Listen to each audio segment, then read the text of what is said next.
ದೇವರು ಪ್ರೀತಿಸುವ ಪ್ರೀತಿಯ ಬಿಗ್ ಜೆ ಟಿ ವಿ ಪ್ರಿಯ ವೀಕ್ಷಕರಿಗೆ ನಮ್ಮ ಕರ್ತನಾದ ಯೇಸು ಕ್ರಿಸ್ತನ ಹೆಸರಿನಲ್ಲಿ ನಿಮ್ಮನ್ನು ವಂದಿಸಿ ಸ್ವಾಗತ ಬಯಸ್ತಿದ್ದೇವೆ. ಬನ್ನಿರಿ, ದೇವರ ವಾಕ್ಯವನ್ನು ಇಂದು ನಾವು ಅಧ್ಯಯನ ಮಾಡಿಕೊಳ್ಳೋಣ. ಇಂದಿನ ನಮ್ಮ ಅಧ್ಯಯನ ಎಹೆಜ್ಕೇಲ್ ಗ್ರಂಥ, ದ ಬುಕ್ ಆಫ್ ಎಜಿಕಿಯಲ್, ಚಾಪ್ಟರ್ 23, 23ನೇ ಅಧ್ಯಾಯ. 23ನೇ ಅಧ್ಯಾಯದಲ್ಲಿ ಸ್ವಲ್ಪ ದೊಡ್ಡ ಅಧ್ಯಾಯ ಇದು, ಆದರೂ ಕೂಡ ಇದರಲ್ಲಿ ದೇವರು ತನ್ನ ಮನಸ್ಸನ್ನು ಸ್ಪಷ್ಟಪಡಿಸಿ ಹೇಳುವಂಥ ಒಂದು ಸಂಗತಿಯನ್ನು ನಾವು ನೋಡ್ತೇವೆ. ಅದೇನೆಂದರೆ, ಇಬ್ಬರು ದೇಶ ಅಥವಾ ಇಬ್ಬರು ಹೆಂಗಸರು ಅಥವಾ ಎರಡು ಹೆಸರುಗಳು ಇಲ್ಲಿದೆ. ಒಂದು ಒಹೋಲ, ಇನ್ನೊಂದು ಒಹೋಲಿಬಾ ಅಂತ ಹೇಳ್ಬಿಟ್ಟು. ಒಹೋಲ 4ನೇ ವಚನ. ಒಹೋಲ ಅಂದರೆ ಆಕೆಯ ಗುಡಾರ ಅಂತ ಅರ್ಥ. ಆಕೆಯ ಗುಡಾರ, ಅವಳ ಗುಡಾರ, ಹರ್ ಟೆಂಟ್. ಮತ್ತು ಒಹೋಲಿಬಾ ಅಂತ ಹೇಳಿದರೆ ಅದರ ಅರ್ಥ ನನ್ನ ಗುಡಾರ ಆಕೆಯಲ್ಲಿ ಎಂಬುದಾಗಿ. ಹಾಗಾದರೆ ಎರಡು ಕೂಡ ಇದರಲ್ಲಿ ಕೂಡ ಒಹೋ ಅಂತಿದೆ, ಅಲ್ಲಿ ಕೂಡ ಒಹೋ ಅಂತಿದೆ. ಒಂದರಲ್ಲಿ ಒಹೋಲ, ಇನ್ನೊಂದರಲ್ಲಿ ಒಹೋಲಿಬಾ. ಹಾಗಾದರೆ ಬಿಡಾರ ಅಂತ ಹೇಳುವಾಗ ಅದು ಒಂದು ಕುಟುಂಬವನ್ನು ಸೂಚಿಸ್ತದೆ, ನಿವಾಸವನ್ನು ಸೂಚಿಸ್ತದೆ. ಇಸ್ರಾಯೇಲರ ಆ ಕಾಲದಲ್ಲಿ ಬಿಡಾರಗಳಲ್ಲಿ, ಟೆಂಟ್ಗಳಲ್ಲಿ, ಗುಡಾರಗಳಲ್ಲಿ ವಾಸ ಮಾಡ್ತಾಯಿದ್ರು. ನಮ್ಮ ಕರ್ತನಾದ ಯೇಸು ಕ್ರಿಸ್ತನು ಒಂದು ಮಾತು ಈ ರೀತಿಯಾಗಿ ಹೇಳುವಂಥದ್ದನ್ನು ನಾವು ನೋಡೋಣ. ನನಗೆ ಒಂದು ವಾಕ್ಯ ನೆನಪಿಗೆ ಬರ್ತಾ ಇದೆ. ಅದು 14ನೇ ಅಧ್ಯಾಯ, ಯೋಹಾನನ ಸುವಾರ್ತೆ. ಅದೇನಂತ ಹೇಳಿದರೆ, ನಿಮ್ಮ ಹೃದಯವು ಕಳವಳಗೊಳ್ಳದೆ ಇರಲಿ, ದೇವರನ್ನು ನಂಬಿರಿ. ಯೋಹಾನ 14:1. ನನ್ನನ್ನು ನಂಬಿರಿ. ವಾವ್! ನನ್ನ ತಂದೆಯ ಮನೆಯಲ್ಲಿ ಬಹಳ ಬಿಡಾರಗಳು ಅವೆ. ತಂದೆಯ ಮನೆ, ಕುಟುಂಬ, ಅನೇಕ ಬಿಡಾರಗಳು. ಇಲ್ಲದಿದ್ದರೆ ನಿಮಗೆ ಹೇಳುತ್ತಿದ್ದೇನು, ನಿಮಗೆ ಸ್ಥಳವನ್ನು ಸಿದ್ಧ ಮಾಡುವುದಕ್ಕೆ ಹೋಗ್ತೇನಲ್ಲ. ಹಾಗಾದರೆ ಬಿಡಾರ ಅಂತ ಹೇಳುವಾಗ ಅದು ಒಂದು ನಿವಾಸವನ್ನು, ಕುಟುಂಬವನ್ನು ಸೂಚಿಸ್ತದೆ. ಅಂಥ ಒಂದು ಹೆಸರಿರುವಂಥ ಇಬ್ಬರು ಅಕ್ಕ ತಂಗಿಯರು ಅಂತ ಹೇಳ್ಬೋದು. ನಿಜಕ್ಕೂ ಅದು ಎರಡು ದೇಶಗಳು. ಈ ಎರಡು ದೇಶಗಳ ಒಂದು ಹಿನ್ನೆಲೆ ಏನಂತ ನಾವು ನೋಡುವುದು ಒಳ್ಳೆಯದು. ಮೊದಲು ಇದ್ದಂಥ ದೇಶ ಇಸ್ರಾಯೇಲ್ ಎಂಬುದಾಗಿ. ಆ ಇಸ್ರಾಯೇಲ್ ಎಂಬ ದೇಶ 12 ಗೋತ್ರದವರು ಇದ್ದಂಥ ಒಂದು ದೇಶ. ಯಾಕೋಬನ 12 ಪುತ್ರರು, 12 ಗೋತ್ರದವರು, 12 ವಿಭಾಗವಾಗಿ ಒಟ್ಟಾಗಿ, ವಿಭಾಗ ಅಂತ ಹೇಳಿದ್ರೆ 12 ಸೈಟ್ಗಳು, ದೊಡ್ಡ ದೊಡ್ಡ ಸೈಟ್ಗಳು, ಜಮೀನುಗಳು ಅವರಿಗೆ ಸಿಕ್ಕಿ ಒಂದು ದೇಶವಾಗಿ ಇದ್ದಂಥ ವೇಳೆಯಲ್ಲಿ ದೇವರು ಆ ಇಸ್ರಾಯೇಲರಿಗೆ ಕೊಟ್ಟಂಥ ಮೊದಲನೇ ಅರಸನು ಸೌಲನು, 40 ವರ್ಷ ಆಳ್ವಿಕೆ ಮಾಡಿದ. ಎರಡನೇ ಅರಸನು ದಾವೀದನು, 40 ವರ್ಷ ಆಳ್ವಿಕೆ ಮಾಡಿದ. ಮೂರನೇ ಅರಸನು ಸೊಲೊಮೋನನು, 40 ವರ್ಷ ಆಳ್ವಿಕೆ ಮಾಡಿದ. ಇಸ್ರಾಯೇಲ್ ಎಂಬುದಾಗಿದ್ದಂಥ ದೇಶ ಸೊಲೊಮೋನನ ನಂತರ 2 ಭಾಗ ಆಗೋಯ್ತು. ಇಸ್ರಾಯೇಲ್ ಎಂಬ ದೇಶ 12 ಗೋತ್ರದವರು ಒಂದು ಕಡೆ ಆಗಿಬಿಟ್ರು, 2 ಗೋತ್ರದವರು ಒಂದು ಕಡೆ ಆಗಿಬಿಟ್ರು. ಮೆಜಾರಿಟಿ 12 ಗೋತ್ರದವರು ಬಹುಪಾಲು ಜನರಿದ್ದರಿಂದ ಅವರು ತಮ್ಮ ದೇಶವನ್ನು ಮೊದಲಿದ್ದ ದೇಶದ ಹೆಸರನ್ನೇ ಇಟ್ಕೊಂಡ್ರು, ಇಸ್ರಾಯೇಲರು ಅಂತ ಹೇಳ್ಬಿಟ್ಟು. ವಿಭಾಗ ಆದಮೇಲೆ ಕೂಡ ಆದರೆ ಚಿಕ್ಕ 2 ಗೋತ್ರದವರು ಅಂದರೆ ಯೆಹೂದ ಮತ್ತು ಬೆನ್ಯಾಮೀನ್, ಈ 2 ಗೋತ್ರದವರು ಸೇರಿದಂಥ ಒಂದು ದೇಶ ಯೆಹೂದ ದೇಶವಾಯಿತು. ಮೊದಲು ಇಸ್ರಾಯೇಲ್ ಅಂತಿತ್ತು, ಆದರೆ 2 ಭಾಗ ಆಗೋಯಿತು ಸೊಲೊಮೋನನ ನಂತರ. ಸೊಲೊಮೋನನ ಮಗ ದಕ್ಷಿಣ ಭಾಗವನ್ನು ತೆಗೆದುಕೊಂಡು ಆಳಿಕೆ ಮಾಡಿದ. ಅವನ ಹೆಸರು ರೆಹಬ್ಬಾಮನು. ಆದರೆ ಇಸ್ರಾಯೇಲ್ ಅಂತ ಹೇಳ್ಬಿಟ್ಟು 12 ಗೋತ್ರದವರು ಮೊದಲಿದ್ದ ಹೆಸರನ್ನೇ ಅವರು ಇಟ್ಕೊಂಡ್ರು. ಅದು 10 ಗೋತ್ರದವರು. ಅವರು ಉತ್ತರದ ಕಡೆ ತಕ್ಕೊಂಡ್ರು ದೇಶವನ್ನು, ಮತ್ತು ಯೆಹೂದ ದಕ್ಷಿಣದ ಕಡೆಗೆ ಭಾಗ ಮಾಡಿಕೊಂಡ್ರು. ದಕ್ಷಿಣದ ಕಡೆಗೆ ಯೆರೂಸಲೇಮ್ ರಾಜಧಾನಿಯಾಗಿತ್ತು, ಉತ್ತರದ ಕಡೆ ಸಮಾರ್ಯ ರಾಜಧಾನಿಯಾಗಿತ್ತು.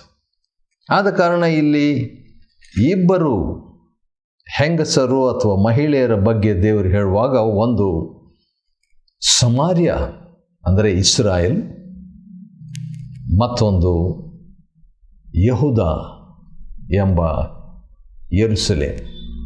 ಯಾಕೆಂದರೆ ಯೆಹೂದಕ್ಕೆ ಯೆರೂಸಲೇಮ್ ರಾಜಧಾನಿ, ಇಸ್ರಾಯೇಲ್ಗೆ ಸಮಾರ್ಯ ರಾಜಧಾನಿ. ಹಾಗಾದರೆ 2 ದೇಶವನ್ನು ದೇವರು ತನ್ನದನ್ನಾಗಿ ಮಾಡಿಕೊಂಡು ನನ್ನವರು ಅಂತ ಹೇಳ್ತಾನ್ರಿ, ನನಗೆ ಸೇರಿದಂಥವರು ಎಂಬುದಾಗಿ. ಅಥವಾ ಆ ದೇವರು ಈ ರೀತಿಯಾಗಿ ಕೂಡ ಮಾತನಾಡುವಂಥದ್ದನ್ನು ಈ ಅಧ್ಯಾಯದಲ್ಲಿ ನೋಡ್ತೇವೆ. ಅದೇನೆಂದರೆ, ನಾನು ಅವರನ್ನು ಮದುವೆ ಮಾಡಿಕೊಂಡಿದ್ದೇನೆ ಅಥವಾ ಒಡಂಬಡಿಕೆಯನ್ನು ಮಾಡಿಕೊಂಡಿದ್ದೇನೆ ಅಂತ ಹೇಳ್ಬೋದು. ಒಡಂಬಡಿಕೆಯ ಸಂಬಂಧ ಸಮಾರ್ಯ ಮತ್ತು ಒಹೊಲ ಮತ್ತು ಒಹೊಲಿಬಾ ಯೆಹೂದ ಅಥವಾ ಯೆರೂಸಲೇಮ್. ಆ ರೀತಿಯಾಗಿದ್ದಾಗ ಏನಾಯಿತು, ದೇವರನ್ನು ಪ್ರೀತಿಸುವುದಕ್ಕೆ ಬದಲು ಸಮಾರ್ಯ ಮತ್ತು ಯೆರೂಸಲೇಮ್ ಈ 2 ನಗರಿಗಳು ಏನು ಮಾಡಿದರು, ಅನ್ಯ ದೇಶವನ್ನು, ಅನ್ಯ ನಾಡನ್ನು ಹುಡುಕಿ ಹೋದರು. ಯಾವುದನ್ನು? ಐಗುಪ್ತವನ್ನು, ಅಶ್ಶೂರ್ಯವನ್ನು. 6ನೇ ವಚನ, 10ನೇ ವಚನ ಅಶ್ಶೂರ್ಯವನ್ನು, 12ನೇ ವಚನ ಅಶ್ಶೂರ್ಯವನ್ನು. ಆದ ಕಾರಣ ದೇವರಿಗೆ ಭಾಳ ದುಃಖವಾಗಿ ಬಾಬೇಲನ್ನು ಎಬ್ಬಿಸಿ, ಹೌದು, ಇವರು ಅವರಿಗೆ ತಕ್ಕ ದಂಡನೆಯನ್ನು ಕೊಡಬೇಕಾಯಿತು. ಸಮಾರ್ಯ ಅಶ್ಶೂರ್ಯವನ್ನು, ದೇವರನ್ನು ಬಿಟ್ಟು ಅಶ್ಶೂರ್ಯದ ಕಡೆಗೆ ಹೋದುದರಿಂದ ಅಶ್ಶೂರ್ಯದವರಿಂದ ಅದಕ್ಕೆ ಗಡೀಪಾರು ಮಾಡುವಂಥ ಒಂದು ಶಿಕ್ಷೆ ಲಭ್ಯವಾಯಿತು. ಯೆರೂಸಲೇಮ್ ದೇವರನ್ನು ಬಿಟ್ಟು ದೂರ ಹೋಗ್ತಾ ಇದ್ದುದರಿಂದ ದೇವರು ಬಾಬೇಲ್ನ ಅರಸನನ್ನು ಕರ್ಕೊಂಡು ಬಂದು ಯೆಹೂದವನ್ನು 70 ವರ್ಷಗಳು ಸೆರೆಯಾಳಾಗಿ ಕೊಂಡೊಯ್ಯುವಂಥ ಒಂದು ಕತೆ ಈ 23ನೇ ಅಧ್ಯಾಯ ಯೆಹೆಜ್ಕೇಲ್ ಗ್ರಂಥದಲ್ಲಿದೆ. ಮತ್ತು ಈ ವಿಷಯದಲ್ಲಿ ನಾವು ಕಲಿಯುವಂಥ ಪಾಠ ಏನಾಗಿದೆ ಎಂಬುದಾಗಿ ನೋಡುವಾಗ, ಅಂದ ಹಾಗೆ ಸಮಾರ್ಯ ಅಂತೇಳಿದರೆ ಸಂರಕ್ಷಣೆ ಅಂತ ಹೆಸರು. ಅವರು ಸಂರಕ್ಷಣೆಯ ಹೆಸರನ್ನು ಹೊಂದಿದವರಾಗಿ ದೇವರ ಸಂರಕ್ಷಣೆಗೆ ಕೆಳಗಿರಬೇಕಾಗಿತ್ತು. ಆದರೆ ದೇವರ ಸಂರಕ್ಷಣೆಗೆ ಒಳಪಡದೆ ಅವರು ದೇವರ ಸಂರಕ್ಷಣೆಯಿಂದ ಹೊರಗೆ ಹೋದುದರಿಂದ ಅವರಿಗೆ ಆ ಶಿಕ್ಷೆ ಪ್ರಾಪ್ತವಾಯಿತು. ಹೌದು, ಇದರಿಂದ ನಾವು ಇಂಥ ಒಂದು ಸಂದೇಶ ದೇವರು ಹೋಶಿಯನ ಮುಖಾಂತರ ಕೂಡ ಕೊಡುವಂಥದ್ದನ್ನು ನಾವು ನೋಡ್ತೇವೆ. ಒಂದೆರಡು ವಚನ ನಾವು ನೋಡಿಕೊಳ್ಳೋಣ. ಹೋಶಿಯನ ಗ್ರಂಥ 4ನೇ ಅಧ್ಯಾಯ. ಅಲ್ಲಿ ಕೂಡ ಪ್ರವಾದಿ ಯೆಹೆಜ್ಕೇಲ್ 23ರಲ್ಲಿ ಹೇಳಿದಂಥ ಅಂಥ ಒಂದು ಮಾತನ್ನೇ, ಅಂಥ ಒಂದು ಭಾಷೆಯನ್ನೇ, ಅಂಥ ಒಂದು ಸಂಬಂಧವನ್ನೇ ಬಳಸುವಂಥದ್ದನ್ನು ನಾವು ನೋಡ್ತೇವೆ ರೀ.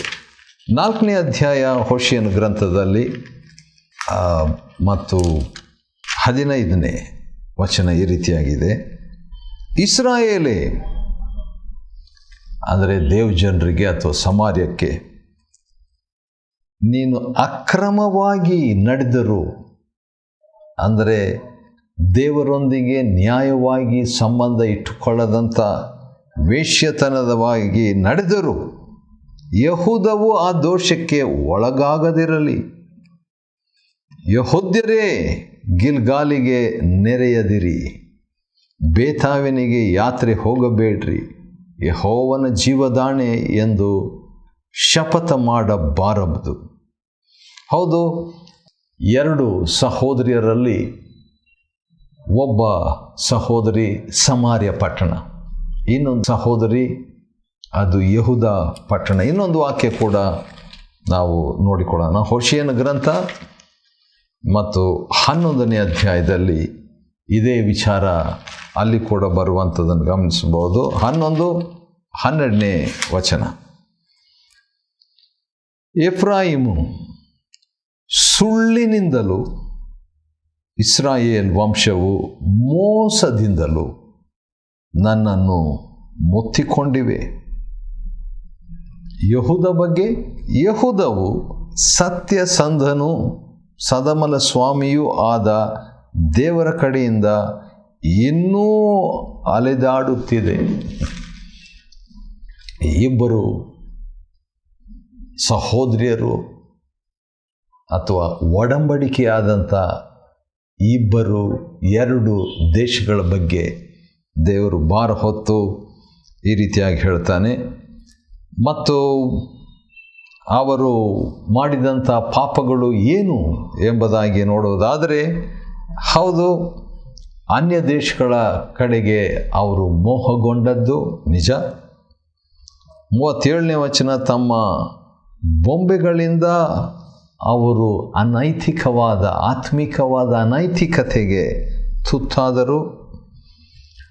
ಮತ್ತು ನನಗೆ ಹೆತ್ತ, ಅಂದರೆ ದೇವರು ಹೇಳ್ತಾ ಇರುವಂಥದ್ದು, ನನಗೆ ದೇವರು ಅವರಿಗೆ ಕೊಟ್ಟಂಥ ಮಕ್ಕಳನ್ನು ಅವರು ಮತ್ತೆ ಪಾಪಕ್ಕೆ ಒಪ್ಪಿಸಿಕೊಟ್ರು ಎಂಬುದಾಗಿ 37ನೇ ವಚನದಲ್ಲಿ ನೋಡ್ತೇವೆ. ಅಷ್ಟೇ ಅಲ್ಲದೆ 38ನೇ ವಚನ, ಪವಿತ್ರಾಲಯವನ್ನು ಅಪವಿತ್ರಪಡಿಸಿ, ಹೌದು, ಅದು ಸೀರಿಯಸ್, ಅದು ದೇವರು ಆತ್ಮಿಕ ಅನೈತಿಕತೆ ಅದು. ಅಷ್ಟೇ ಅಲ್ಲ, ಸಬ್ಬತ್ ದಿನವನ್ನು ಹೊಲಸು ಮಾಡಿದರು. ಇದನ್ನೆಲ್ಲ ಅವರು ಮಾಡಿದಾಗ ದೇವರು ಹೇಳುವಂಥದ್ದು ಮಾತು ಏನಂದರೆ, ಮತ್ತೆ ಮತ್ತೆ ದೇವರು ತನ್ನ ಹಿಂದೆ ನೀನು ನನ್ನನ್ನು ಬೆನ್ನ ಹಿಂದಕ್ಕೆ ಎಸೆದು ಮರೆತು ಬಿಟ್ಟಿದ್ದರಿಂದ, ಈ ರೀತಿಯಾಗಿ ಜನರು ದೇವರನ್ನು ಮರೆತಿದ್ದರಿಂದ ದೇವರು ಹೇಳ್ತಿದ್ದಾರೆ, ಆಯ್ತು, ಕಾರಣ ನಿಮ್ಮ ಕೃತ್ಯಗಳ ಫಲವನ್ನೇ ನೀವು ಅನುಭವಿಸಬೇಕಾಗ್ತದೆ, ನಾನೇ ಕರ್ತನಾದ ಯೆಹೋವನೆಂದು ತಿಳಿದುಕೊಳ್ಳಿರಿ. ಅಂತ ಒಂದು ಅನುಭವ ಹಾದು ಹೋದಾಗ ನೀವು ನಾನೇ ದೇವರಂತ ಹಾಗಾದರೂ ನಿಮ್ಗೆ ದೃಢವಾಗ್ತದೆ. ಅಯ್ಯೋ, ದೇವರನ್ನು ಬಿಟ್ಟಿದ್ದರಿಂದ ನಮಗಿದೆಲ್ಲ ಸಂಭವಿಸಿತು ಎಂಬುದನ್ನು ನೆನಪು ಮಾಡಿಕೊಂಡು ಹಾಗಾದರೂ ದೇವರ ಕಡೆಗೆ ಹಿಂದಿರುಗಲಿ ಎಂಬಂಥ ಒಂದು ಮಾತನ್ನು ದೇವರು ಯೆಹೆಜ್ಕೇಲ್ 23ನೇ ಅಧ್ಯಾಯದಲ್ಲಿ ಕೊಡುವಾತನಾಗಿದ್ದಾನೆ. ಯೆಹೆಜ್ಕೇಲ್ ಗ್ರಂಥ 23ನೇ ಅಧ್ಯಾಯವನ್ನು ಅಧ್ಯಯನ ಮಾಡಿಕೊಳ್ಳುವಂತೆ ದೇವರು ಕೊಟ್ಟ ಕೃಪೆಗಾಗಿ ಆತನಿಗೆ ಸ್ತೋತ್ರವಾಗಲಿ. ದೇವರು ನಿಮ್ಮನ್ನು ಆಶೀರ್ವದಿಸಲಿ.